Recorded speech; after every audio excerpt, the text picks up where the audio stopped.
अथ मन्त्रपाठः।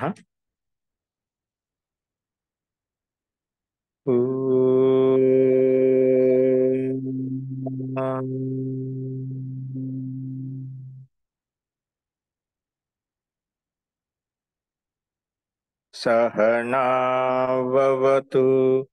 सहनौ भुनक्तु सह वीर्यं करवावहै तेजस्विनावधीतमस्तु मा विद्विषावहै। ओम शांति शांति शांति।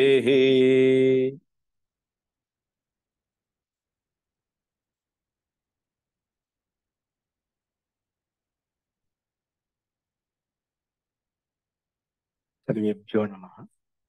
అందరికీ నమస్కారం అండి.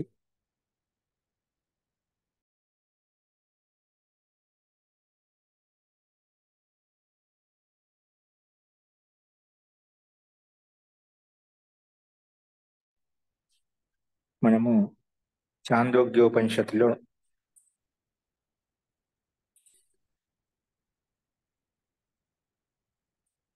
11వ ఖండం వరకు మనం చెప్పుకున్నాము. ఇక్కడ శ్వేతకేతు యొక్క తండ్రి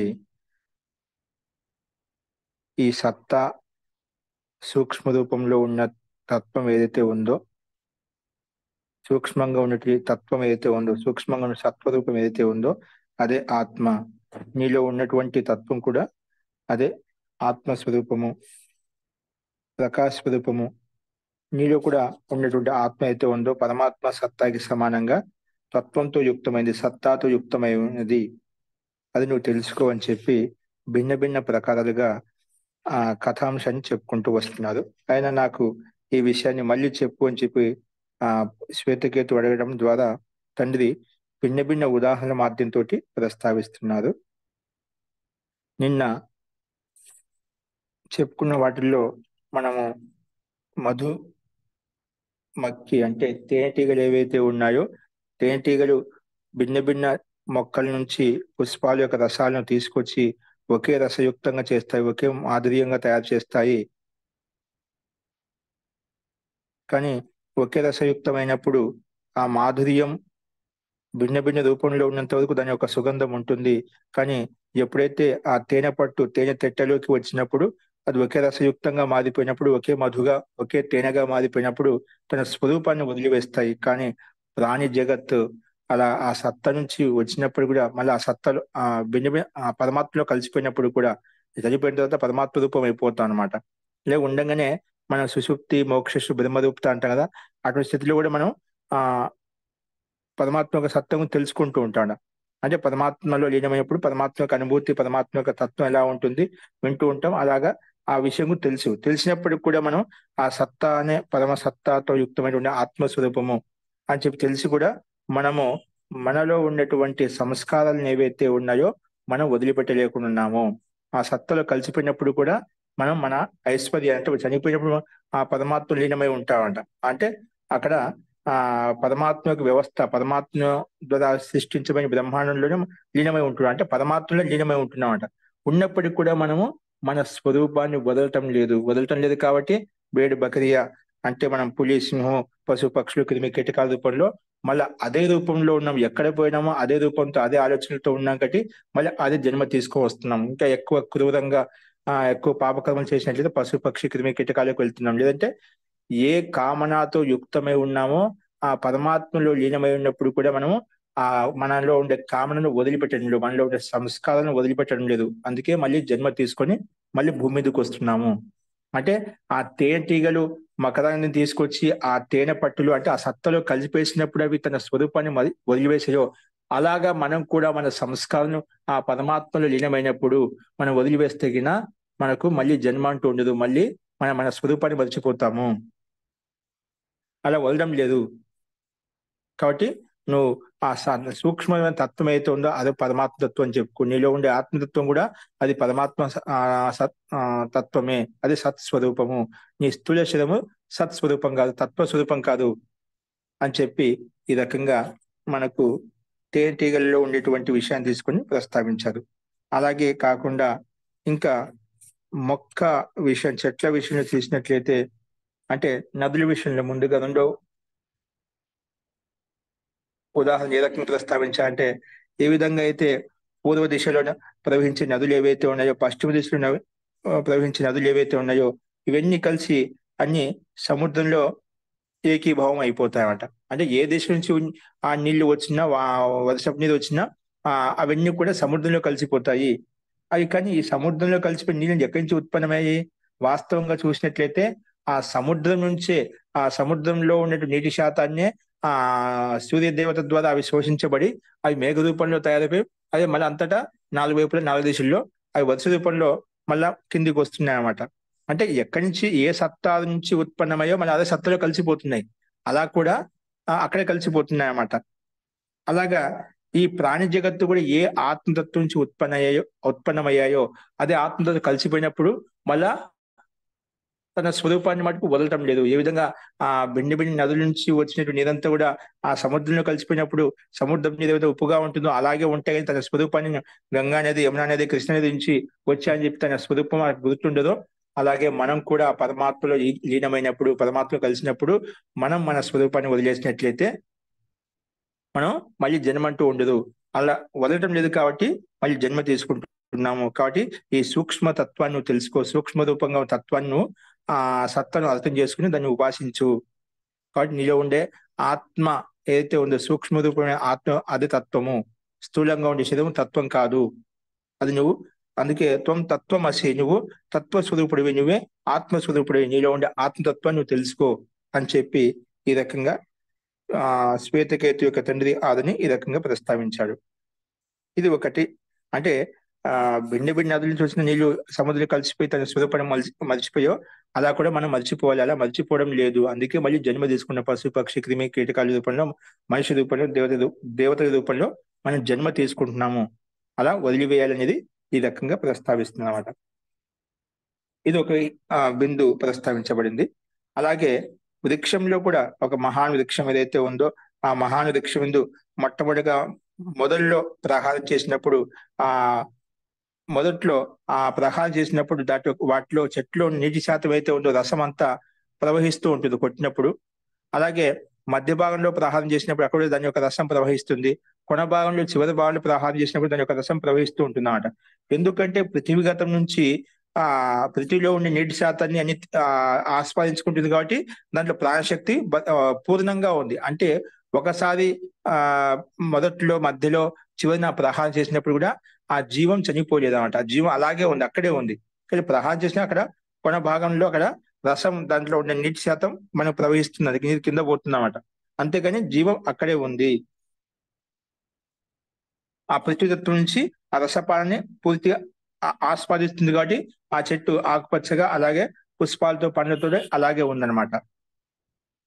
కాబట్టి ఈ ఒకవేళ ఆ కొమ్మలో ఉండే ఒక శాఖను ఆ జీవం వదిలేస్తుంది అనుకోండి, ఏ శాఖను వదిలేస్తుందో ఆ జీవం అది మొదటి శాఖను వదిలేసిన, రెండవ శాఖను వదిలేసిన, మూడవ శాఖను వదిలేసిన, ఆ శరీరం యొక్క అర్ధ భాగాన్ని వదిలేసిన, ఏ భాగంలో జీవాత్మ తన శరీరాన్ని జీవాత్మ ఆ భాగాన్ని వదిలేస్తుందో ఆ భాగం శుష్కించిపోతుంది, ఆరిపోతుంది.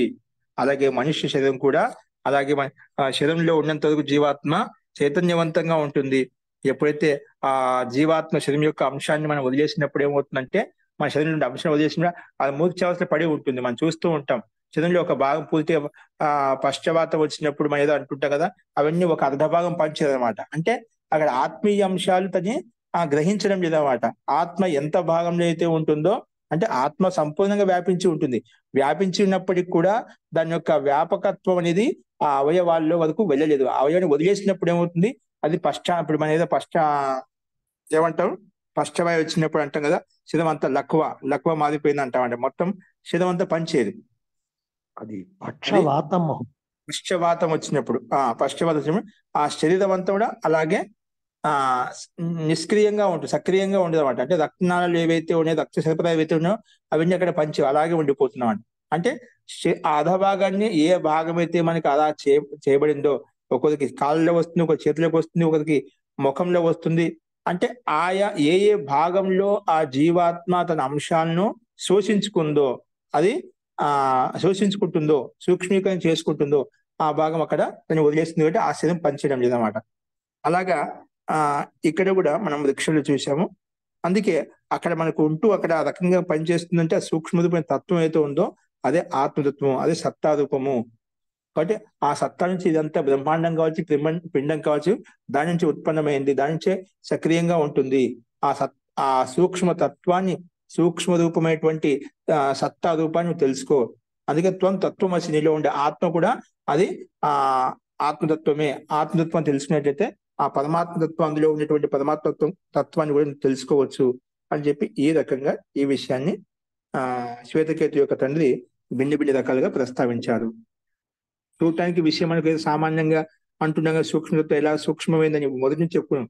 ఆ తత్వాన్ని మనం చూడగలిగే ఆ తత్వం వైపులో ఉండి అంతా ఈ ఆ మూల సత్తా నుంచి ఇదంతా జగత్ ఉత్పన్నమైంది. ఆ మళ్ళీ మూల సత్తాలను మనం కలిసిపోతాం.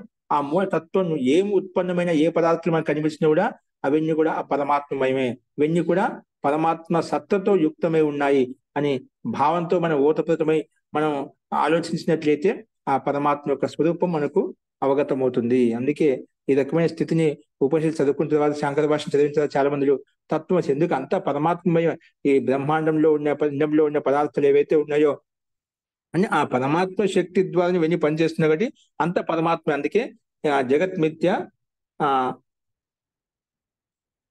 జగత్ మిథ్య బ్రహ్మ సత్యం అని చెప్పి ఎందుకంటావంటే ఆ బ్రహ్మే సత్యం, బ్రహ్మ తత్వమే ఆ ఆ పరమతత్వము. ఆ తత్వాన్ని కోసం ప్రయత్నం చేయాలి. ఇవన్నీ కూడా అంశీభూతములు, అందులో ఏకీభావం కావాల్సిందే. అంటే దాని యొక్క అత్యంత ఉన్నతమైన స్థితిని మనం చెప్పడం కొరకు, ఆ ఉత్కృష్టమైన స్వరూపాన్ని మనం అర్థం చేసుకుని దానికోసం ప్రయత్నం చేయడం కొరకు ఆ రకమైన తత్వాన్ని మనం ఉల్లేఖిస్తాం. చెప్పడానికి శైలి ఆ రకంగా ఉంటుంది. కానీ మూడు తత్వాలు భిన్న భిన్నంగా, ఆత్మతత్వం వేరు, పరమాత్మ తత్వం వేరు, ప్రకృతి తత్వం వేరు. ఈ మూడు తత్వాలు ఉంటాయి. కానీ మనం ఎప్పుడైతే పరమాత్మలో కలిసిపోతామో అప్పుడు ఈ ప్రకృతి తత్వాన్ని, ఆత్మస్వరూపాన్ని కూడా మర్చిపోతాం. అంటే పరమాత్మలో ఏకీభావం అవుతాము. ఇప్పుడు ఏ విధంగా చెప్పామో భిన్న భిన్న నదుల నుంచి వచ్చేటువంటి నీరంతా కూడా సముద్రంలో కలిసిపోయినప్పుడు ఏ విధంగా ఏకీభావం అయిపోతుందో, తన స్వరూపాన్ని వదిలేస్తాయో, అలాగే మధు తేనెటీగలను మకరందం తీసుకొచ్చినటువంటి మకరందం అంతా కూడా భిన్న భిన్నంగా ఉన్నప్పుడు ఏమవుతుంది, భిన్న భిన్న పుష్పం యొక్క మకరందం మనకు స్పష్టంగా కనిపిస్తూ ఉంటుంది. కానీ ఒకే రసయుక్తంగా మారిపోయినప్పుడు అది ఏ విధంగా ఒకటిగా ఏకీభావం అయిపోతుందో, తన స్వరూపాన్ని వదిలేస్తుందో, అలాగే మనం కూడా ఆ పరమాత్మలో లీనమైనప్పుడు, పరమాత్మలో సత్తాలో లీనమైనప్పుడు మనం కూడా మన స్వరూపాన్ని, మన అస్తిత్వాన్ని వదిలేస్తాం. మన సంస్కారం అంటూ ఏ ఉండమాట. అందుకే దగ్ధ బీజ భావం అయినప్పుడే మనం ఆ పరమాత్మలో కలిసిపోతామంట. అందుకే మనం మోక్షాన్ని పొందాలి అంటే పరమాత్మ యొక్క ఆనందాన్ని పొందాలి, మోక్షధామం వెళ్ళాలి అంటేనా మనలో ఉన్నటువంటి సంస్కారాలు ఏవైతే ఉన్నాయో, అనాది వాసన సంస్కరణ దగ్ధ బీజభావం చేసినప్పుడే, మన స్వరూపాన్ని మనం వదిలేసినప్పుడే, మనలో ఉండే ఆలోచన విచారణను, సంస్కారాలను వదిలేసినప్పుడే మనం పరమాత్మలో ఏకీభావం కాగలుగుతాము. అది వాటి యొక్క స్మరణ ఉన్నంత వరకు మనం ఆ పరమాత్మను పొందలేము. అందుకే రాగోపహతం ధ్యానం అంటాం.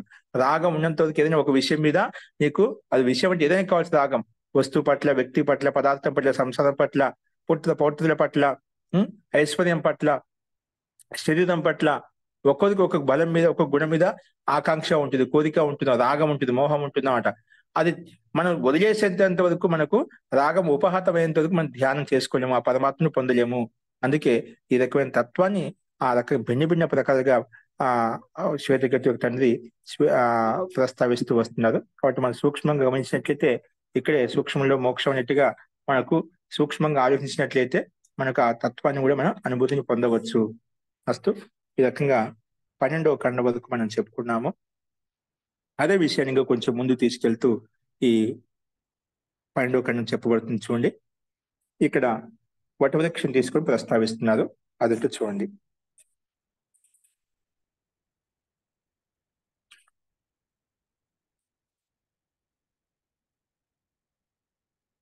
చూడండి,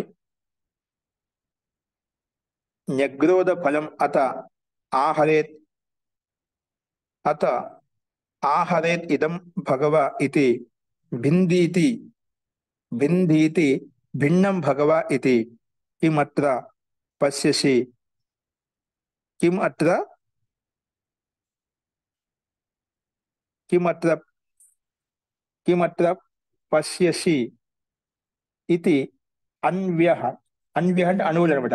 అన్వ్యః ఇవ ఇమాః ధానాః భగవన్ ఇత్యాసాం అంగ ఏకాం భింది ఇది భిన్నాః భగవః ఇది కిమత్ర పశ్యసి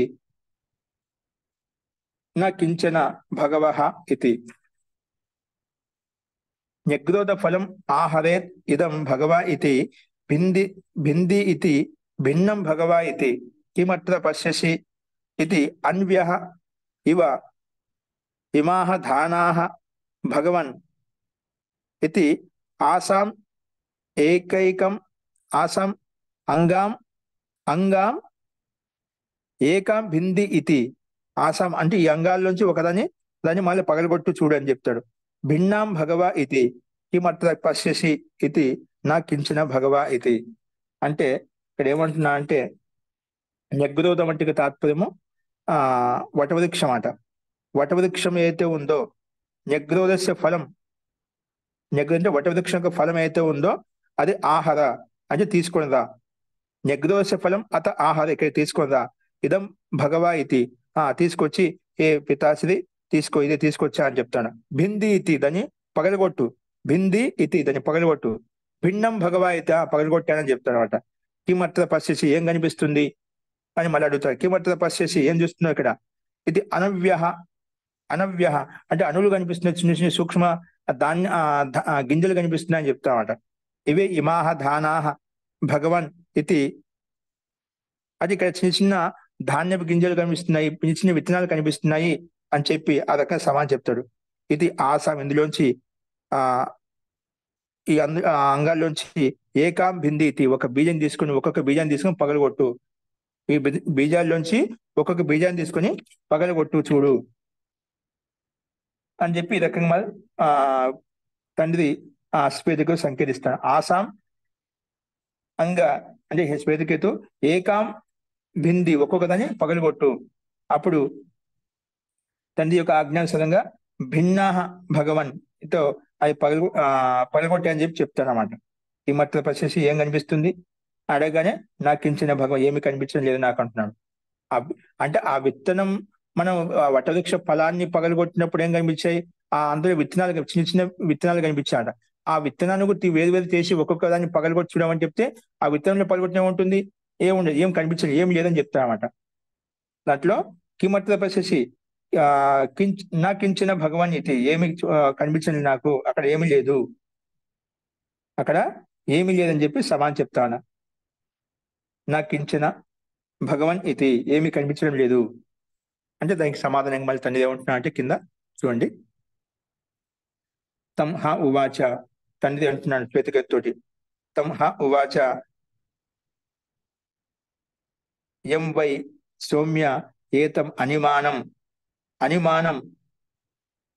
న నిభాలయసే ఏతస్య వై సౌమ్య ఏషః అనిమ్నః ఏవం మహాన్ న్యగ్రోధః తిష్టతి అతః శ్రద్ధాస్త్వం సౌమ్య ఇది. కాబట్టి దీని ఎందుకు శ్రద్ధ చూపు. శ్రద్ధాస్త్వం సౌమ్య ఇది. కాబట్టి నువ్వు దీన్ని విశ్వాసపూర్వకంగా శ్రద్ధాపూర్వకంగా దీన్ని స్వీకరించి దీన్ని ఉపాసించు అంటే ఆ తండ్రి శ్వేతకేతుకి ఏం చెప్పా అంటే యం వై సౌమ్య ఏతం అనిమానం ఏత సూక్ష్మంగా ఉన్నటువంటి దీంట్లో ఏం లేదంటో సూక్ష్మ తంతువులు ఏవైతే సూక్ష్మమైన పరమాణు రూపంలో ఉన్నట్టు ఏవైతే ఉన్నాయో నా నిభాలసే నీకు కనిపించడం లేదా? అవి కనిపించలేదు. కానీ అయినప్పటికీ ఏతస్య వై సౌమ్య ఏషః అనిమ్నః ఏవం మహాన్ న్యగ్రోధ తిష్టతి. చూడడానికి ఇంత సూక్ష్మంగా ఉన్నాయి కదా, పరమాణు రూపంలో ఉన్నాయి. ఈ పరమాణుల కారణంగానే ఈ మహాన్ వృక్షం నిలబడింది. న్యగ్రోధ తిష్టతి మహాంతమైనటువంటి విశాలమైనటువంటి ఈ వృక్షం నిలబడింది. ఇక్కడ ఏం లేకుంటున్నావు ఆ సూక్ష్మంగా ఉంటుంది. సూక్ష్మమైన తత్వం నుంచే ఇలాంటి విశాల వృక్షం ఉత్పన్నమైంది. అలాగే ఆత్మతత్వం కూడా ఇదంతా ఏదైతే మనకు బ్రహ్మాండ స్వరూపం కనిపిస్తుందో, పిండ స్వరూపం కనిపిస్తుందో, ఇదంతా ఆ సూక్ష్మతత్వమైనటువంటి వటవృక్షానికి సమానంగా ఈ బ్రహ్మాండం కూడా పిండం కూడా ఆత్మసత్తా ద్వారానే ఆత్మతత్వంతోనే ఇదంతా ఉత్పన్నమైంది. ఆత్మసత్వం సక్రియంగా ఉంటుంది అని చెప్పి ఈ వటవృక్షంలో ఉన్నటువంటి విత్తనాన్ని, ఆ విత్తనాన్ని పగలగొట్టినప్పుడు దాంట్లో ఏమి సూక్ష్మంగా ఉన్న పరమాణుని చూసేసి, ఈ పరమాణు యొక్క సత్తాతోనే ఇలాంటి విశాలమైనటువంటి వటవృక్షం నిలబడి ఉంది. అలాగే ఈ బ్రహ్మాండం కూడా పిండం అలా నిలబడి ఉంది. అలాంటి సూక్ష్మ తత్వాన్ని నువ్వు తెలుసుకో. దాని శ్రద్ధ చూపు. శ్రద్ధస్త్వం, శ్రద్ధస్త్వ అని చెప్పి ఏ సౌమ్య ఇందు శ్రద్ధ చూపు అని చెప్పి ఈ రకంగా ఉపదేశిస్తారన్నమాట. తర్వాత ఏమంటున్నా అంటే స య ఏషో అనిమ ఏతద్ ఆత్మ్యం ఇదం సర్వం తత్ సత్యం స ఆత్మా తత్వమసి శ్వేతకేతో ఇది భూయ ఏవ మా భగవన్ విజ్ఞాపయతు ఇది తథా సౌమ్య ఇది భావువాచ. ఇక్కడ మళ్ళీ పూర్వం చెప్పిన విధంగానే ఇక్కడ ఏమంటున్నా అంటే ఏ శ్వేతకేతు తత్వమసి, నీ ఆత్మ తత్వంతో యుక్తమైంది, సత్తాతో యుక్తమైంది. నీ స్థూల శరీరం తత్వం కాదు. కాబట్టి ఆ నువ్వే తత్వస్వరూపుడివి, నువ్వే సత్తాత్మకమైన సత్తా నీలో ఉంది. కాబట్టి నీలో ఉండేది ఆ ఆత్మతత్వాన్ని, ఆత్మతత్వం యొక్క రహస్యాన్ని నువ్వు తెలుసుకో, అర్థం చేసుకో అని చెప్పి, నీలో ఉండే ఆత్మే సత్తారూపమైంది, ఆ పరమాత్మతో యుక్తమై ఉంది అని చెప్పి ఆ తత్వ స్వరూపాన్ని అర్థం చేసుకో అని చెప్పి దాన్ని శ్రద్ధాపూర్వకంగా ఉపాసించు, విశ్వాసంగా ఆ నమ్మకంగా దాని యందు ఉపాసించు అని చెప్పి ఈ రకంగా ఉపదేశాన్ని అందజేస్తాడు ఈ 13వ ఖండంలో కూడా, ఆ 12వ ఖండంలో కూడా. కాబట్టి ఇక్కడ మనకు కేవలము ఆ వటవృక్ష బీజంలో ఉన్నటువంటి ఆ సూక్ష్మ రూపమైన తత్వంలో పరమాణులు ఏవైతే ఉందో ఆ పరమాణు శక్తి ద్వారా ఇలాంటి వటవృక్షం నిలబడింది. అలాగే పరమాత్మ కూడా సూక్ష్మంగా ఉంటూ ఇలాంటి బ్రహ్మాండమైన విశాలమైన బ్రహ్మాండ సృష్టిని ఆ సత్త నుంచి ఉత్పన్నమైంది. ఏ విధంగా ఆ విత్తనం నుంచి విశాల వటవృక్షం ఉత్పన్నమైందో అని చెప్పి దాన్ని పోలిస్తూ ఇక్కడ ఈ బ్రహ్మాండ సృష్టిని ఆ సూక్ష్మతత్వం అంటే పరమాత్మ సూక్ష్మతత్వంతో యుక్తమై ఉన్నాడు. అలాంటి పరమాత్మత్వాన్ని పొందాలి అంటే మనం దాని ఎందుకు శ్రద్ధ ఉంచాలి, శ్రద్ధాపూర్వకంగానే విశ్వాసపూర్వకంగానే మనం తెలుసుకోగలగాలి అని చెప్పి ఈ రకంగా ఇందులో ఉపదేశించాడు అనమాట. చూడండి, అలాగే 13వ ఖండంలో ఏమంటున్నా అంటే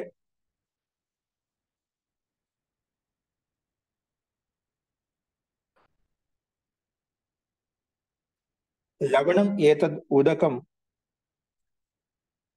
లవణం ఏతద్ ఉదకే అవధాయ అథ మాం ప్రాతః ఉపాసీదథాః ఇతి సహ తథా చకార తం హ ఉవాచ యత్ యద్దోషాః యద్దోషా లవణం ఉదకే యద్దోషా లవణం ఉదకే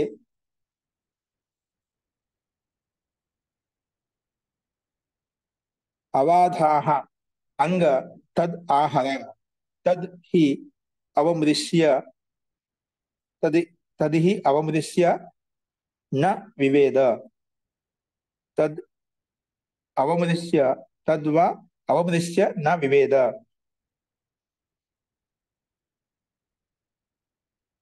అంటే లవణం ఏతద్ ఉదకే అవధాయ అవధాయాయ అథ మాం ప్రాతః ఉపాసీదథ ఇది. లవణం ఉప్పు ఏదైతే ఉందో ఉదకే ఈ నీళ్ళలో వేసి ప్రాతః నా దగ్గరికి తీసుకొని రా, ప్రాతः నా దగ్గరికి నా వద్దకు వచ్చేయి అని చెప్పి శ్వేతకేతుకు తండ్రి ఉపదేశిస్తాడట. లవణం ఏతద్ లవణం ఉదకే అవధాయాయ అంటే అవధాయ దాంట్లో వేసుకొని అథ మా ప్రాతః ఉపాసీదథాః ప్రాతకాలం నా దగ్గర ఉపస్థితమవు, నా దగ్గరికి రా అని చెప్పి ఉపదేశిస్తాడు. అలాగే సాహా తథా చకార అలాగే భగవన్ అని చెప్పి శ్వేతకేతుడు అంగీకరిస్తామట. తథా వయసై సాహా తథా చకర తండ్రి చెప్పిన విధంగానే శ్వేతకేతుడు అలాగ చేసి ఉప్పు దాంట్లో వేసేస్తారన్నమాట. తం హ ఉవాచ యద్దోష లవణం అంటే అలాగే చేసి దగ్గరికి వచ్చారన్నమాట. అప్పుడు తండ్రి చెప్తున్న రాగానే తం హ ఉవాచ తండ్రి చెప్పే శ్వేతకేతుడు యద్దోష లవణం ఉదకే అవాధాహ. మనం యద్దోష అంటే తాత్వ దోష కాదు, దోష అంటే రాత్రి అంట. ఆ రాత్రి లవణం ఉదకే లవణను ఆ నీళ్ళలో వేశాం కదా.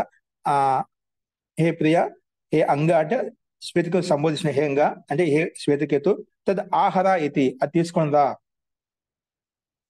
తద్ అవమృశ్య నా వివేద అది చూసిన తర్వాత అక్కడ ఏమి కనిపించలేమట. అక్కడ ఆ అవమృశ్య చూసిన తర్వాత అక్కడ ఏమి అక్కడ ఉప్పు కనిపించలేదు. మనం ఏదైతే ఉప్పు వేసామో ఆ ఉప్పు అక్కడ కనిపించడం లేదు. అది అవమృశ్య నా వివేద అక్కడ కనిపించలేమంట. అక్కడ ఉప్పు ఎక్కడ ఉంది, నీళ్ళు ఎక్కడ ఉంది, కానీ వివేకం చేయలేకపోతున్నా అంటే అంత కలిసిపోయినాడు. ఉప్పు కూడా నీళ్ళగా కలిసిపోయింది. అందుకే తద్ అవమృశ్య నా వివేద అందులో దాన్ని గుర్తించలేకపోయాడు. నమ్మకం ఎక్కడ ఉందని ఎలా కలిసిపోయిందని చెప్పి గుర్తించలేకపోయాడు. అప్పుడు మళ్ళీ ఏమంటున్నా అంటే యథా విలీనం ఏవ యథా కృపయా మీ సౌండ్ ఎవరు మాట్లాడుతున్నదో మీ సౌండ్ సరిగ్గా రావడం లేదండి. మీ సౌండ్ సరిగ్గా రావడం లేదు. ఓకేనా? ఓకేనా? సందేహం అంటే ఖచ్చితంగా మీరు అండర్లైన్ చేసుకోండి. లేదా స్పీకర్ సరిగా ఓసారి సెట్ అయిపోతే పర్వాలేదు. అస్తు యథా విలీనం ఏవ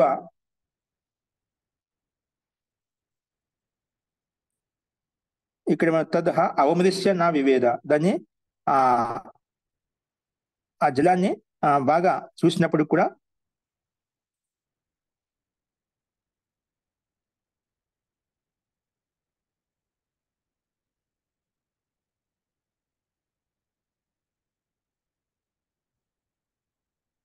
కనుక్కోలేకపోయాడని చెప్పాం. కానీ యథా విలీనం ఏవ అంగ యథా విలీనం ఏవ అంగ అస్య అంతాద్ ఆచాం అస్య అంతాద్ ఆచాం ఇతి కథమితి లవణమితి మధ్యమాత్ ఆచామితి అంటే ఆచమ ఇది. ఆచమ అంటే ఇక్కడ ఆచమ అంటే ఆచమనం చెయ్యి. యథా విలీనం యథా విలీనం ఏవ అంగ అస్య అంతాద్ ఆచమ ఇతి కథమితి లవణమితి మధ్యమాత్ ఆచమ ఇతి కథమితి లవణమితి అంతాద్ ఆచమ ఇతి కథమితి లవణమితి అభిప్రాస్య ఏన అథ మా ఉపాసీదతాః ఇతి తద్ తథా చకార తద్ శ్వస్వాత్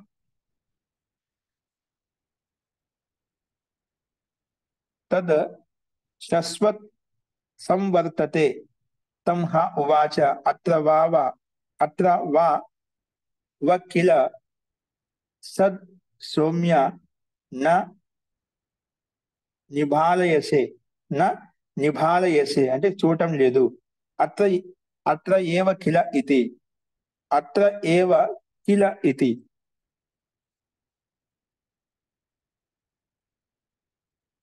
సో ఇక్కడ మనం యథా విలీనం ఏవ అంగస్య అంతా అంటే ఆ శ్వేతకేతుకు తండ్రి ఏం చెప్తున్నా అంటే యథా విలీనం అంటే దాంట్లో విలీనం అయిపోయింది కదా, ఉప్పు లవణం అయితే ఉందో ఆ విలీనం ఏవ అంగ అంత్య అస్య అంటే విలీనం అయిపోయి నీళ్ళు ఏవైతే ఉన్నాయో అందులో అంతార్ ఆచమ అంతిమం పైనుంచి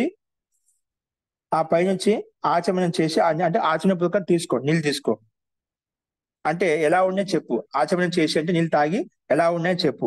అంతాద్ ఆచమ ఇది ఆచమనం చేసి చూసినప్పుడు కథం ఇది అడిగినప్పుడు లవణం ఇది అది ఉప్పుగా ఉన్నాయని చెప్పాడు.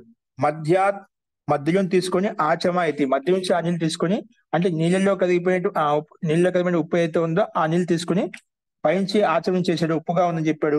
మధ్య నుంచి ఆచమనం చేశాడు, ఉప్పుగా ఉందని చెప్పాడు. అలాగే అంతా చివరి భాగం నుంచి ఆచమనం చెయ్యి కథమితి అది కూడా లవణమితి ఆ రకం ప్రస్తావించాడు అనమాట. అభిప్రాస్య ఈ రకంగా అభిప్రాస్య అంటే అన్ని వైపు నుంచి నీళ్ళను చూసిన తర్వాత టేస్ట్ చేసిన తర్వాత ఎలా ఉన్నాయని చెప్పి ఏన అథ మా ఉపాసీదత అలా నువ్వు రుచి చూసిన తర్వాత ఎలా ఉన్నాయో చూసిన తర్వాత మళ్ళీ నా దగ్గరికి వచ్చేసేయి. అథ మా ఉపాసీదతాహ మీద నా దగ్గరికి మళ్ళీ వచ్చేయని చెప్పామట. తద్ అలాగే పనిచేసి తథా చకార. శ్వేతకేతు కూడా అలాగే తండ్రి చెప్పిన విధంగా మనం చేసి తండ్రి దగ్గరికి వచ్చాడనమాట. వచ్చి తదు శశ్వత్ అంటే నిరంతరంగా అలా చేసిన తర్వాత సంవర్తతే, మళ్ళీ అలాగే రిపీట్ చేసిన తర్వాత నీళ్లు అలాగే ఉన్నాయి, ఉప్పుగానే ఉన్నాయని చెప్పి మళ్ళీ అదే విధంగా సంవర్తతే, ఆ జలంలో విద్యమైనటువంటి నీళ్లు ఎలా ఉన్నాయో మళ్ళీ అదే విధంగా ఆ అనుభూతిని పొందుతాడనమాట. అప్పుడు ఉవాచ, తండ్రి ఆ శ్వేతకు చెప్తాడు. ఆ శ్వేతకేతుకు ఏం నిర్దేశిస్తున్నా అంటే అత్ర వ కిల అంటే ఆ సత్ అంటే సత్తారూపి జగత్ ఏదైతే ఉందో, బ్రహ్మాండం అయితే ఉందో, ఈ సంపూర్ణ జగత్ ఏదైతే ఉందో, సత్ అంటే ఈ సూక్ష్మ రూపంలో ఉన్నటువంటి బ్రహ్మతత్వము, సూక్ష్మ రూప అణు రూపంలో ఉన్నటువంటి ఆ బ్రహ్మతత్వమే.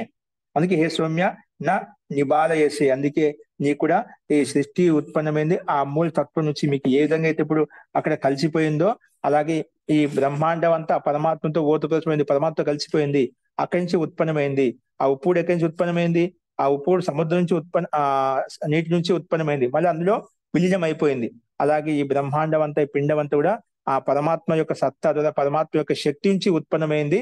ఆ తర్వాత అందులో విలీనం అయిపోయింది, పరమాణు రూపంలో ఉంది, సూక్ష్మ రూపంలో ఉంది. కాబట్టి ఈ సత్తా నుంచి ఇదంతా ఆ ఆ విశాలమైన బ్రహ్మాండం అయితే కనిపిస్తుందో ఆ పరమాత్మ యొక్క శక్తి స్వరూపం, పరమాత్మ యొక్క సత్తా రూపం అని తెలుసుకో. ఈ రహస్యాన్ని నువ్వు తెలుసుకో. అందుకే నువ్వు కూడా ఆ ఆ సూక్ష్మతత్వంతో యుక్తమై ఉన్నావు.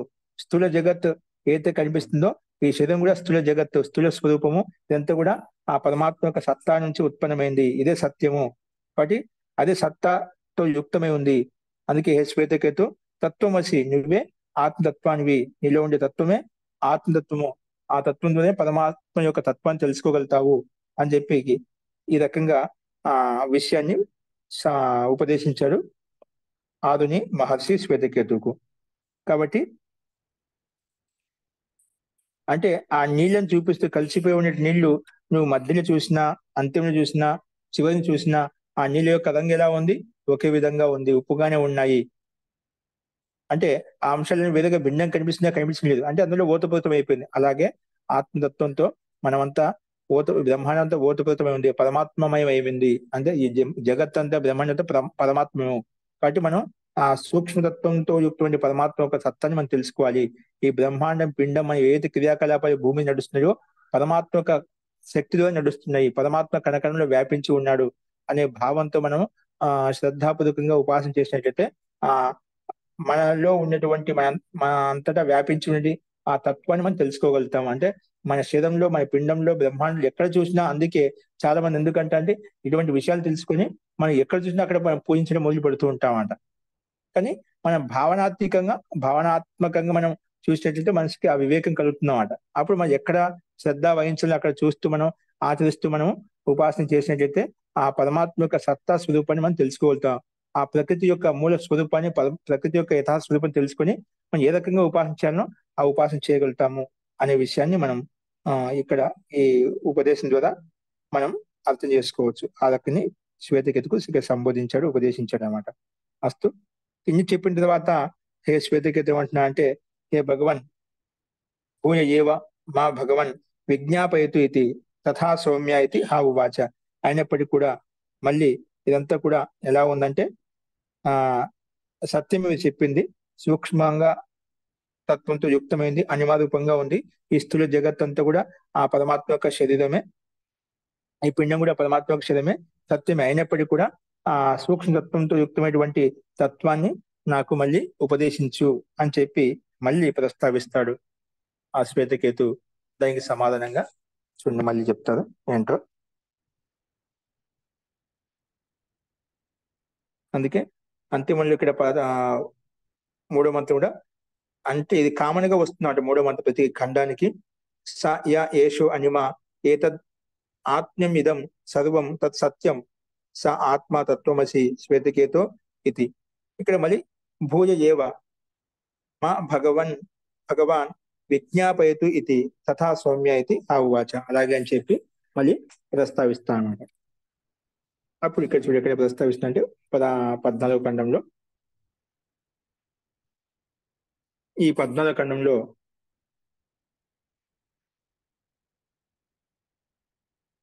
యథా సౌమ్య పురుషం గాంధారేభ్యో అభినద్ధ అక్షం అభినద్ధ అభినద్ధ అక్షం గాంధారేభ్య అభిన అభినద్ధ అక్షం ఆనీయ తం తం తతో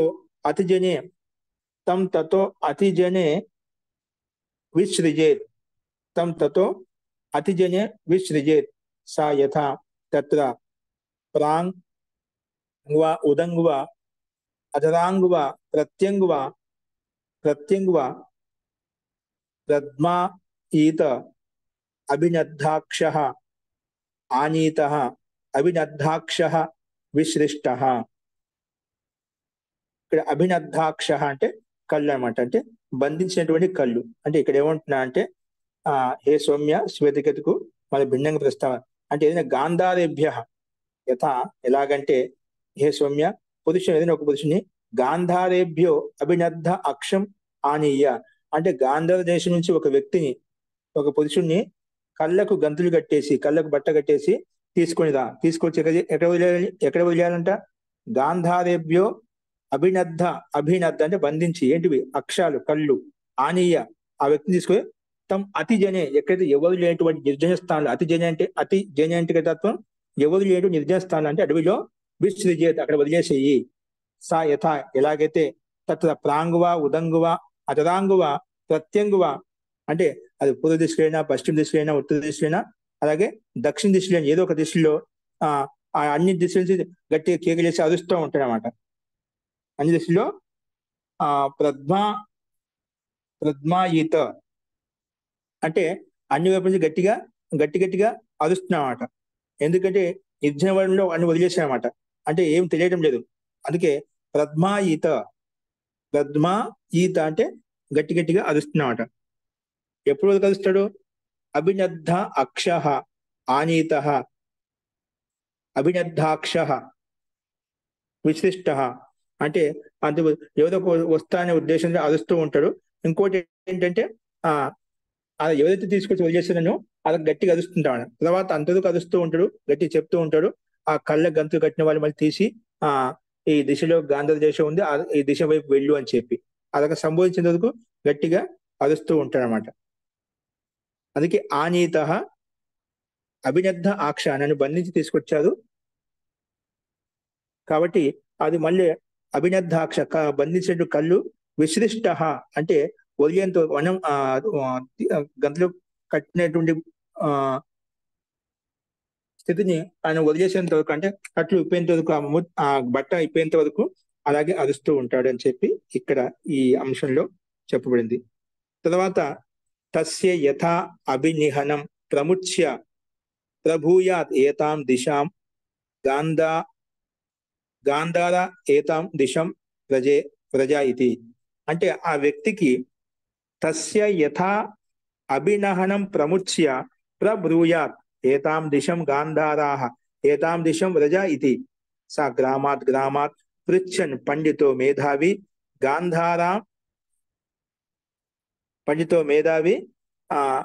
గాంధారాన్ ఏవ ఉపసంపద్యేత ఏవమేవ ఇహ ఆచార్యవాన్ పురుషః వేద తస్య తావత్ ఏవ చిరం యావత్ న విమోక్షే అంటే ఇక్కడ కూడా ఏమంటున్నా అంటే మళ్ళీ అక్కడ బంధించి వదిలేసాం అంతవరకు అరుస్తూ ఉన్న కేక చేస్తున్నాడు. ఆ బండ్లు కళ్ళకు కట్టినట్టు గంతులు ఇప్పేంత వరకు. అప్పుడు అక్కడి నుంచి ఎవరో ఒక వ్యక్తి వచ్చేసి తస్య యథా అభినిహనం ప్రముచ్య అంటే ఎవరన్నా ఆయన కళ్ళకు కట్టినట్టు బంధనాన్ని పట్టిని వదిలేసి ప్రభు చెప్తున్నామట. అప్పుడు చెప్పిన తర్వాత ఎక్కడికి వెళ్ళాలి అడిగినప్పుడు నేను ఎవరో ఆ గాంధార దేశం నుంచి వచ్చి గంతులు గట్టికి వదిలేశారు అడవిలో అన్నప్పుడు గాంధార దేశం ఈ దిశలో ఉంది అని చెప్పి ప్రస్తావిస్తున్నాడట. అభినిహనం అంటే కళ్ళ కట్టిన బంధుల్ని ప్రముచ్య ఇప్పి ప్రభు ఉపదేశిస్తున్నాడు. ఏతాం దిశం గాంధారాః ఏతాం దిశం వ్రజ, ఇది గాంధార దేశం వెళ్ళే మార్గము, ఈ దిశ వైపు వెళ్ళు అని చెప్పి ఆ రకంగా శ్వేతకేతుకు ప్రస్తావించడం. అంటే ఒక కహాని ఈ రకం చెప్తున్నాడు, తీసుకొచ్చి అది చేసి ఈ వైపు తీసుకెళ్ళు, ఇది గాంధార దేశానికి వెళ్తుంది. అప్పుడు ఆ చెప్పిన తర్వాత కూడా అతను అదే విధంగా చేస్తూ ఆచరిస్తూ ఆ మార్గంలో వెళ్తూ సహా గ్రామం అంటే గ్రామానికి ముందు ముందు ముందు వెళ్తూ ఈ మార్గం ఎలా వెళ్తుంది, ఈ మార్గం ఎలా వెళ్తుంది అని గాంధార దేశం యొక్క మార్గాన్ని అడుగుతూ గ్రామాన్ని ముందుకు వెళ్తున్నామట. గ్రామం పృచ్చన్ అంటే గ్రామాన్ని అడుగుతూ పండిత మేధావి గాంధారాన్ ఏవ ఉపసంపద్యత, ఆ రకంగా అడుగుతూ బుద్ధిమత్త పూర్వకంగా మేధావి బుద్ధిమాన్ తో ఆ రకంగా అడుగుతూ ఉపసంపద్యేత అంటే గాంధార దేశానికి వెళ్ళగలుగుతారన్నమాట. బుద్ధిపూర్వకంగా అడుగుతూ ప్రస్తావిస్తూ ఆ దేశానికి మార్గం ఎలా ఉందని చెప్పి తెలుసుకుంటూ అలాగా బుద్ధిమత్తాపూర్వకంగా ఆ గాంధార దేశాన్ని చేరుకుంటాడు అనమాట. ఏవమేవ ఇహ, ఇక్కడ కూడా ఇదే రకంగానే ఈ విషయంలో కూడా సత్తాత్మ రహస్యాన్ని తెలుసుకొని ఏంటి అంటే ఇప్పుడు ఏంటి తెలుసుకొని మళ్ళీ గాంధార దేశానికి వెళ్తున్నామట. అలాగే ఆ పరమ సత్తాత్మ తత్వస్వరూప ఆ రకం తెలుసుకొని ఇహ ఇక్కడ కూడా ఆచార్యవాణి శ్రేష్ఠ ఆచార్య యొక్క శిష్యుడు కూడా పురుషుడు ఆత్మ యొక్క తత్వాన్ని వేద తెలుసుకోవాలి. తస్య తావదేవ చిరం యావత్ నా విమోక్షసే, అది ఎప్పటి వరకు ఆ అతనికి ఆ విషయాన్ని ఆ కళ్ళ కట్టిన గంతులు పట్టి ఏదైతుందో అది విప్పేసి ఈ మార్గం వెళ్ళాలి అని చెప్పి చెప్పేంత వరకే మనకు ఆ మార్గం తెలియనంత వరకు అలా ఉంటుంది. తెలిసిన తర్వాత ప్రయత్నపూర్వకంగా మనకు ఏ విధంగా గాంధార దేశాన్ని మనం గమ్యస్థానం చేరుకోగలుగుతాము, అలాగే ఆత్మ స్వరూపాన్ని కూడా మనం తెలుసుకోగలుగుతాము, ఆత్మతత్వాన్ని పొందగలుగుతాము. అందుకే తస్య తావతేవ చిరం అంటే అంతవరకే అలా ఉంటుంది, ఆ కష్టదాయకంగా ఉంటుంది. ఎప్పటి వరకైతే యావత్ నా విమోక్షసే, నీలో ఉండే అజ్ఞానం తొలగించుకొని యథార్థంగా తెలుసుకొని నువ్వు ఆ మార్గాన్ని చేరుకోవు. అలాగే నీవు కూడా స్థూలాత్మకమైనటువంటి శరీరాన్ని, స్థూలభూతమైన బ్రహ్మాండాన్ని పరమాత్మ సత్తా నుంచి ఉత్పన్నమైంది, పరమాత్మమయమే అని చెప్పి మనం ఎప్పటి వరకు తెలుసుకోమో అంతవరకు ఇక్కడే ఉంటాం, ఈ బ్రహ్మాండంలో ఉంటుంటాం, మళ్ళీ జన్మ తీసుకుంటూ ఉంటాం.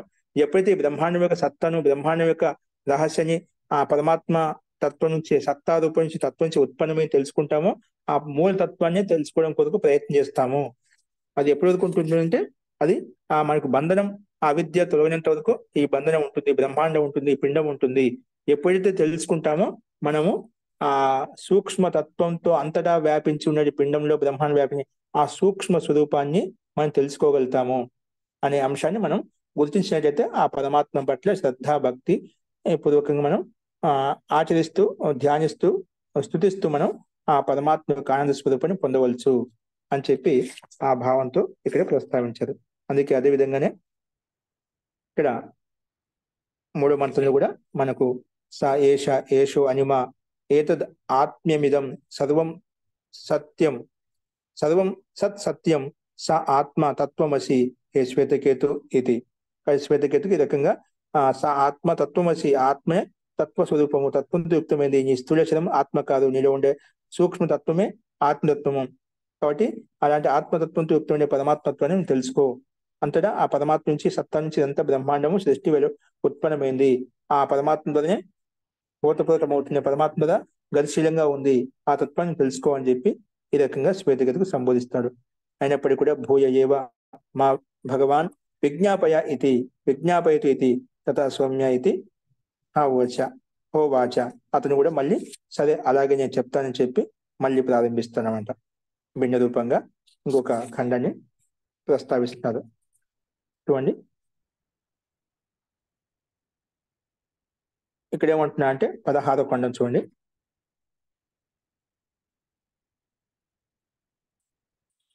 15వ ఖండం చూడండి.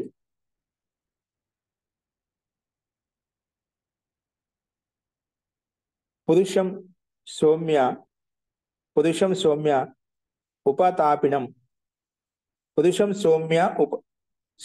ఉపతాపినం జ్ఞాతయః పర్యుపాసతే జానాసి మాం ఇతి తస్య యావన్ నా వాంగ్ మనసి సంపద్యతే మనః ప్రాణే ప్రాణః తేజసి తేజః పరస్యాం దేవతాయాం తావత్ జానాతి. అంటే ఇక్కడ ఏమడుగుతున్నా అంటే, ఏ సౌమ్య, అంటే ఒక రోగి పురుషుణ్ణి తీసుకొచ్చి ఆ రోగి వ్యక్తిని ఏమంటాడు, నాలుగు వైపు నుంచి అందరూ కూడా ఏమవుతుంది, బంధు బాంధవులు అంతా కూడా ఏమో ఏం చేస్తా అంటే అతను అడుగుతాను, నన్ను గుర్తుపడుతున్నావా, నన్ను గుర్తుపడుతున్నావా అని చెప్పి. అంటే రోగగ్రస్తుడైనటువంటి మూర్ఛావస్థలో ఉన్నటువంటి, అంటే ఏమి గుర్తించలేకపోతున్నాను అటువంటి రోగి వ్యక్తి దగ్గరికి వచ్చి నలుగురు నాలుగు వైపు నుంచి బంధు బాంధవులంతా వచ్చేసి నన్ను గుర్తుపట్టావా, నన్ను గుర్తుపట్టావా అని చెప్పి అందరూ అడుగుతున్నామట. అతను ఎప్పుడు ఎప్పుడు చెప్పగలుగుతా అంటే, ఇప్పటి వరకు అయితే అతని యొక్క వాక్ మనసులో, మనసు అనేది ప్రాణంలో, ప్రాణం అనేది తేజస్సులో, తేజస్సు అనేది పరమదేవత లీనం కాదు, అప్పటి వరకు అతను గుర్తించగలుగుతాడు. ఇప్పుడు మనం అంతా ఏంటి, మన మనసు వాక్కులో, వాక్ అనేది మన వాక్ అనేది మన మనసులో, మనసుని ప్రాణంలో, ప్రాణం తేజంలో, ఆ తేజస్సు అనేది కాలేదు కాబట్టి మనము ఏం చెప్పలేకు, అంటే మనం గుర్తించగలుగుతున్నాడు ఎదుటివాడిని గుర్తించి రోగస్తున్నప్పుడు కూడా మనము, ఎందుకంటే ఈ కామనతో యుక్తమై ఉన్నాం కాబట్టి నేను గుర్తించగలుగుతున్నాం అన్నమాట. ఎందుకంటే మన అంతిమ తత్వం ఏదైతే ఉందో, తేజస్సు అనేది పరమ దేవతలో పరమ ఆత్మలు లీనం కాలేదు, పరమ దేవతలో లీనం కాలేదు అనమాట. అందుకే మనం గుర్తించగలుగుతున్నాము. అదే విషయాన్ని ఇక్కడ ప్రస్తావించామట. అందుకే ఆ హే పురుషం, అంటే ఒక పురుషుని రోగగ్రస్తుడైన పురుషుని ఉపతాపినం పురుషం, ఉపతాపి అంటే రోగగ్రస్తుడైన పురుషుణ్ణి జ్ఞాతయ తెలిసిన వాళ్ళు బంధు బాంధువులు పర్యుపాసతే జానాసి మాం, జానాసి మాం ఇది అని అంతా అడుగుతున్నామట. పర్యుపాసతే, నేను గుర్తుపట్టావా, నేను గుర్తుపట్టావని అడుగుతున్నారు. తస్య యావన్ నా వాంగ్, వాక్ అని మనసి సంపద్యతే, వాక్ మనసులో లీనం కాలేదు, మనస్సు ప్రాణంలో లీనం, మనః ప్రాణే ప్రాణ తేజసి తేజ పరస్యాం దేవతాయం లీనం కాంత వరకు గుర్తించగలుగుతాడు, తావత్ ధ్యానేసి అంతవరకు గుర్తించగలుగుతాడు. ఎప్పుడైతే ఇవన్నీ లీనమైపోతాయో, పరమ దేవత లీనమైపోతాయో అప్పుడు ఏకీభావం అయిపోతా అనమాట. ఏ విధంగా నదులు వచ్చేసి సముద్రం కలిసిపోయినట్టుగా ఆ అలాగా అంత సాంసారిక బంధనాలంతా కూడా వదిలేయగలుగుతా, అంటే ఏమి స్మృతిలోకి ఉండవు అనమాట. అంటే ఆ పరమాత్మలో ఏకీభావం అయిపోతాడు. ఇవన్నీ లీనం కాలేదు కాబట్టి మనం గుర్తిస్తున్నాం, ఒకరికొకరు తెలుసుకోగలుగుతున్నాం అనమాట. అందుకే అథ యదాస్య వాంగ్ మనసి సంపద్యతే మనః ప్రాణే ప్రాణ తేజసి తేజ పరస్యాం దేవతాయం అథ నా జానతి. అదే విషయాన్ని ఇక్కడ మళ్ళీ చెప్పాడు. వాక్కు మనసులో, మనసు ప్రాణంలో, ప్రాణం తేజస్సులో ఉన్నంత వరకు, పరమదేవత లీనం కానంత వరకు మనం గుర్తించగలుగుతాం. ఎప్పుడైతే లీనమైపోతుందో అప్పుడు మనకు ఎటువంటి వ్యక్తి గుర్తించలేము. అంటే ఆ ఎదురుగున్నా కూడా మనం ఎప్పుడైతే పరమాత్మ లీనమైపోయిందో, మన ఆత్మత్వము అంతిమ తేజస్వరూపం అనేది ఆ తేజతత్వం అనేది ఆత్మలో, పరమాత్మలో, పరమధామంలో, అంటే పరమ దేవతలు లీనమైనప్పుడు, అంటే ఆత్మస్వరూపం లీనమైనప్పుడు మనం ఎవరిని కూడా గుర్తించలేము. అందుకే స ఏష స ఏషో అనిమ ఏతద్ ఆత్మ్యమిదం సర్వం తత్ సత్యం స ఆత్మతత్వమసి హే శ్వేతకేతు ఇది భూయ ఏవ మా భగవాన్ భగవాన్ విజ్ఞాపయతు ఇది తథా సౌమ్య సౌమ్యేతి ఓ వాచ. మళ్ళీ అదేవిధంగా ఆ అంటే ఇక్కడ ముఖ్య సందేశం ఏమిచ్చిందంటే, మనకు ఈ వాక్ మనసులో కలిసేంత వరకు, మనసు ప్రాణాలు కలిసేంత వరకు, ఈ రకంగా కలిసేంత వరకు మనం కలిసిన తర్వాత మనం గుర్తించలేము అని చెప్పి ఈ రకంగా ప్రస్తావించారు. కాబట్టి ఈ సూక్ష్మతో యుక్తమైన ఈ పరమదేవతలో లీనం అయినటువంటి ఆత్మత్వం సూక్ష్మంగా ఉంటుందన్నమాట. పరమదేవత అనేది, అంటే తేజస్సుని ఎప్పుడైతే పరమాత్మ లీనమైపోతుందో అదే అత్యంత సూక్ష్మ తత్వం లీనమైపోతుంది. అది అనిమా స్వరూపం, అంటే సూక్ష్మతత్వము. ఆ సూక్ష్మతత్వం ద్వారానే ఈ స్థూల జగత్ అంతా, ఈ స్థూల శరీరం అంతా ఉత్పన్నమైంది. కాబట్టి అదే సత్యము, అదే ఆత్మతత్వము అని తెలుసుకొని, హే శ్వేతకేతు నువ్వే తత్వమసి, ఈ రహస్యాన్ని తెలుసుకొని నువ్వు అదే విధంగా ఆ సూక్ష్మతత్వంతో యుక్తమైనటువంటి పరమతత్వాన్ని ఆరాధించు, శ్రద్ధాపూర్వకంగా ఉపాసించు అని చెప్పి ఈ రకంగా ప్రస్తావిస్తానమాట. అయినప్పటికీ కూడా శ్వేతకేతు మళ్ళీ ఈ విషయాన్ని మళ్ళీ నాకు మళ్ళీ చెప్పు అని చెప్పి ప్రస్తావిస్తారు. అదేంటో చూడండి 16వ ఖండంలో. అన్నిట్లో ఒకే విధంగా ఉంది ప్రక్రియ అనేది. అంతిమ ఖండం చూడండి. హే సౌమ్య,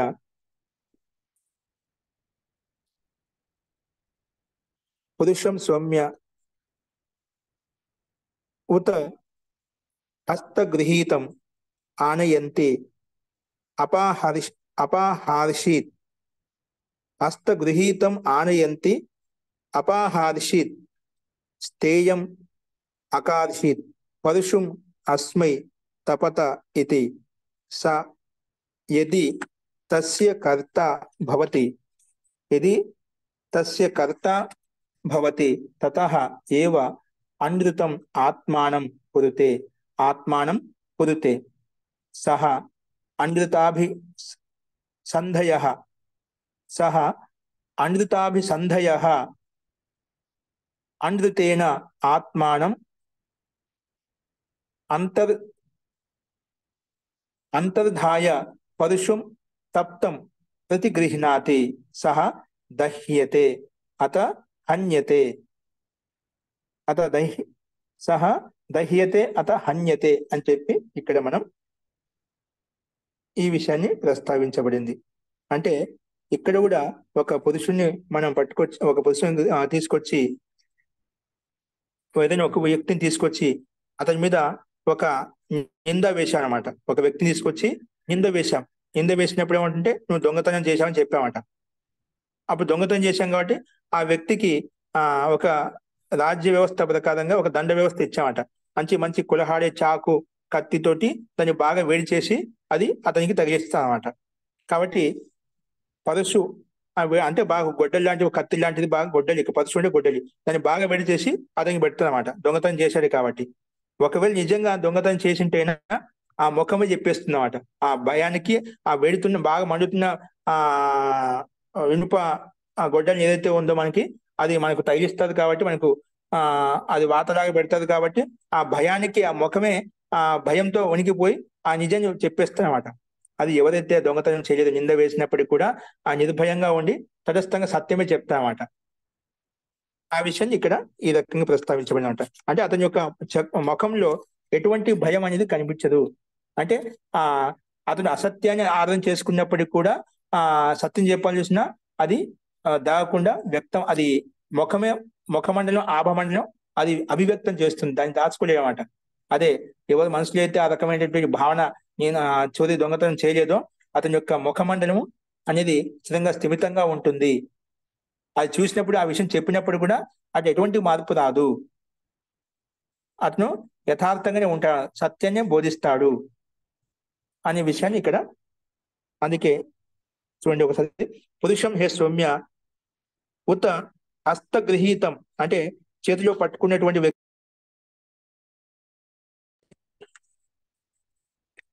అంటే ఒక దొంగతనం చేసిన వ్యక్తిని న్యాయాలయానికి తీసుకొచ్చామన. ఆనయంతి హస్తగృహీతం ఆనయంతి న్యాయం కొరకు తీసుకొచ్చినప్పుడు అపాహార్షిత్ అంటే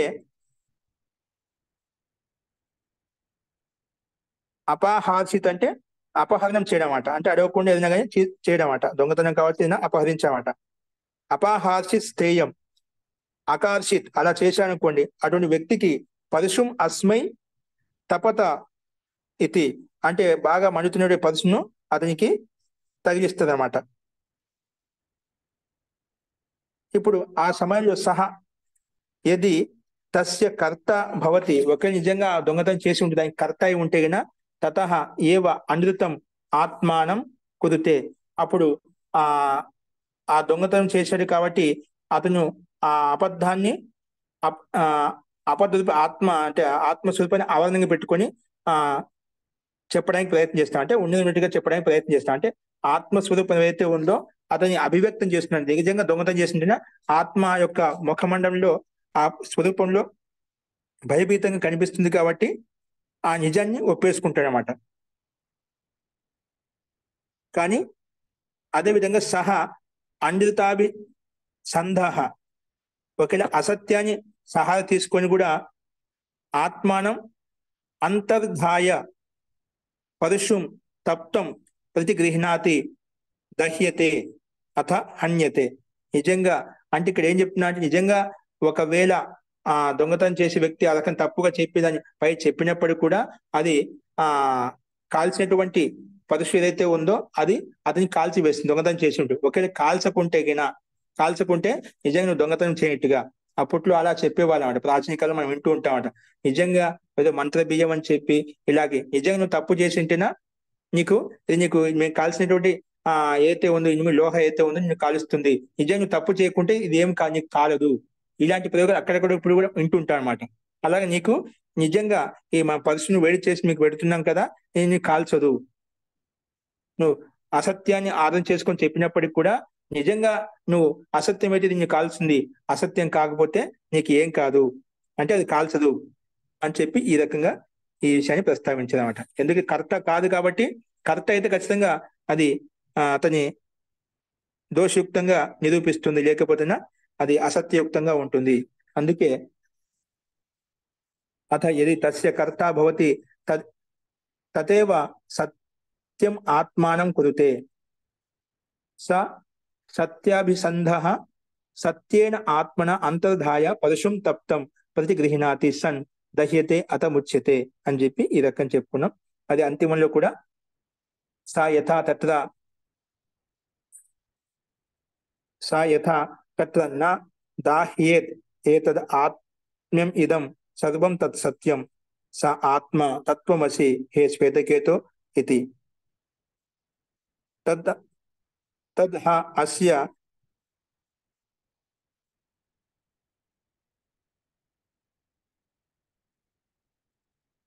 అస్య విజజ్జౌ ఇతి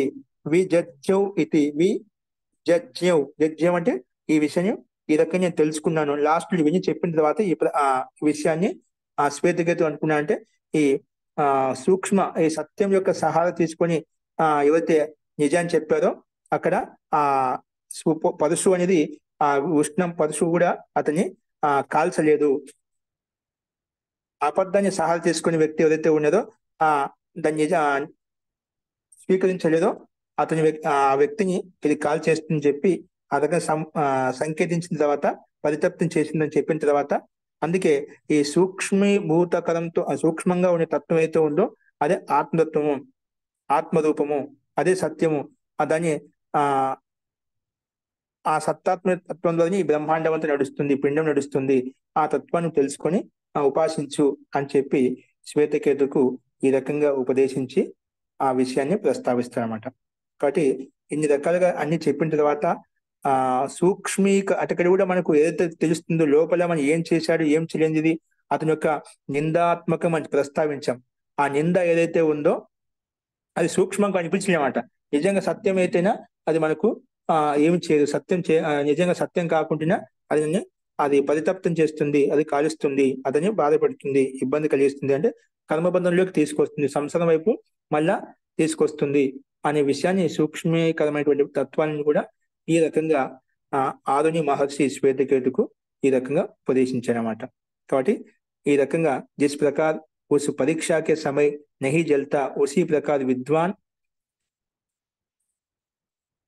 पुनरावर्तन नहीं होता। यह सब एतद रूप ही है, वह सत्य है, वह आत्मा है। हे श्वेतकेतु वही तू है। तब वह श्वेतकेतु उसे जान गया అందుకే విజజ్యం ఇది సమాప్తిక సూచకం. ఈ 6వ అధ్యాయం కూడా 6వ ప్రపాఠం కూడా ఈ 16వ ఖండంతో సమాప్తమవుతుంది. అందుకే ఇది షోడశ ఖండ. కాబట్టి ఇక్కడ పరీక్షించినప్పుడు అది కాల్చలేదు. అందుకే ఆ విద్వాంసుడు మళ్ళీ తిరిగి కాల్చలేదు అంటే ఆ తత్వం ఏంటి మళ్ళీ తిరిగి రాడు అంటే అది అతన్ని యథార్థ సత్యాన్ని అర్థం చేసుకునేవాటి సూక్ష్మతత్వం అర్థం చేసుకునేవాటి ఆ కర్మ చెల్లించి నిర్భయంగా చెప్పాడనమాట. కాబట్టి ఇది ఆ మూలతత్వం అయినటువంటి సూక్ష్మతత్వం అయినటువంటి ఆత్మ యొక్క స్వరూపమే, అది సత్యము. అందుకే హే శ్వేతకేతు అదే నీ స్వరూపము, ఆత్మతత్వాన్ని తెలుసుకో, ఈ ఆత్మతత్వాన్ని తెలుసుకొని అదే రకంగా ఉపాసించు అని చెప్పి ఈ రకంగా ఉపదేశించాడనమాట. కాబట్టి అప్పుడు అంతిమంలో శ్వేతకేతుడు పితాశ్రీ ఏతది విషయాన్ని నీ విషయం తెలుసుకున్నా అని చెప్పి ఆ రకంగా సంబోధిస్తాడు. ప్రతి ఉత్తర సమాధానం చెప్తాడనమాట. ఫస్ట్ ఈ రకంగా అయితే షోడశ ఖండ, ఈ ఖండాన్ని మనం ప్రస్తావించుకున్నాం.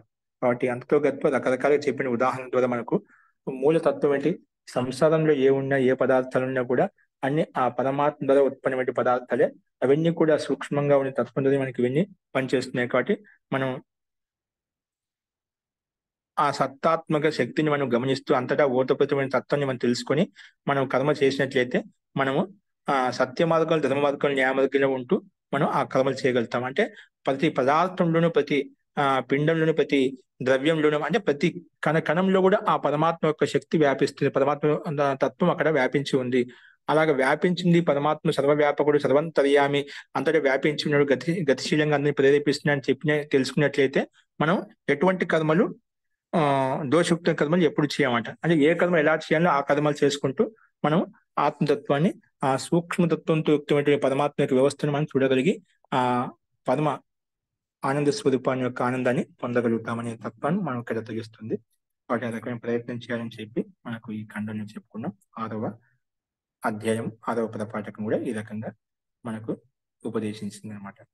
అస్తు, ఈ విషయంలో ఎవరికైనా సందేహం అంటే తర్వాత చూద్దామండి. అస్తు, శాంతి పాఠ.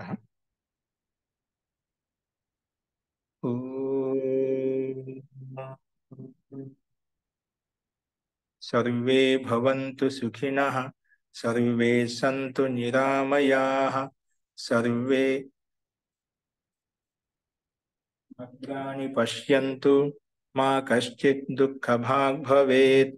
ఓం శాంతి శాంతి శాంతి. సర్వేభ్యో నమః. అందరికీ నమస్కారం అండి. నమస్తే మహోదయ. నమస్కారం ఆచార్య.